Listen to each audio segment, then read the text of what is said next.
Presiden, dan kita bisa saja menyebutnya kemarin seperti Munaslup sebagai Presiden Indonesia yang merupakan representasi dari seluruh komponen bangsa yang ingin menegakkan konstitusi. Jadi tidak ada pola-pola yang sifatnya diskriminasi, dan kita sepakat bahwa ini adalah Presiden melawan. Kita namakan sebagai Presiden Indonesia. Saya kira saya bacakan satu manifestonya. Kita begini.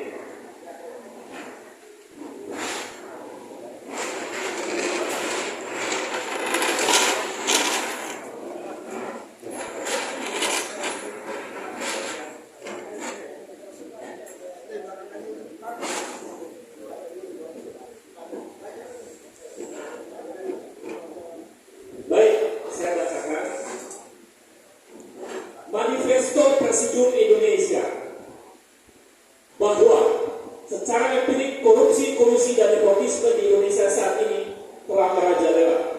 Indeks korupsi yang anjlok yang mendapat skor 34 adalah realitas yang tidak bisa dibantah.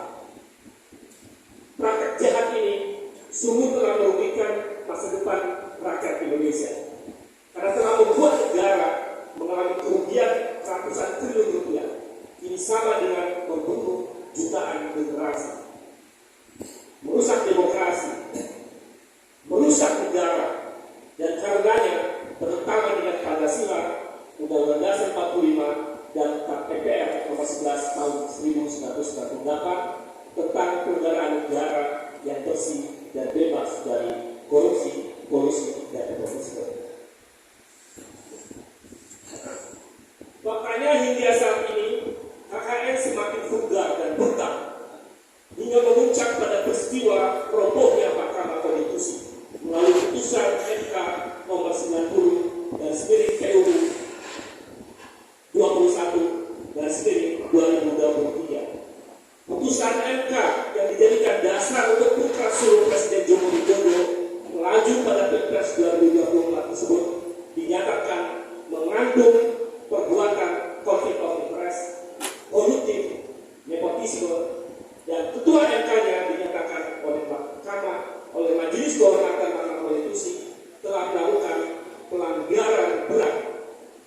Bagaimana putusan MK yang cacat karena ada pelanggaran berat bisa dijadikan sebagai dasar pencalonan capres-cawapres? Ini tidak waras.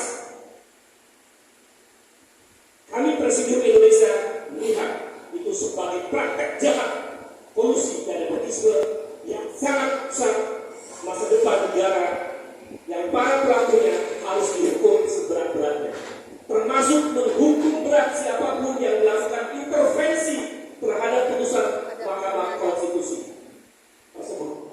Jika itu pun dilakukan oleh Presiden Joko Widodo, termasuk Joko Widodo harus diseret dalam persoalan ini.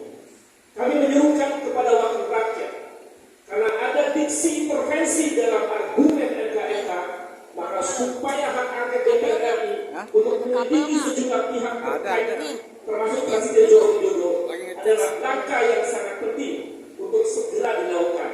Jika tidak dilakukan, jangan salahkan rakyat jika menggunakan caranya sendiri menyelesaikan persoalan ini. Kami juga menyerukan agar seluruh rakyat Indonesia yang setia pada Pancasila dan menginginkan tegaknya konstitusi Undang-Undang Dasar 1945 segera bersiap siaga untuk menyelamatkan Republik ini dari kehancuran. Manifesto ini bukan bentuk penolakan terhadap pemilu, tapi kami menginginkan sebelum pemilu ditegakkan konstitusi terlebih dahulu. Sebab jika tidak, maka nota hitam Mahkamah Konstitusi akan terus menjadi persoalan serius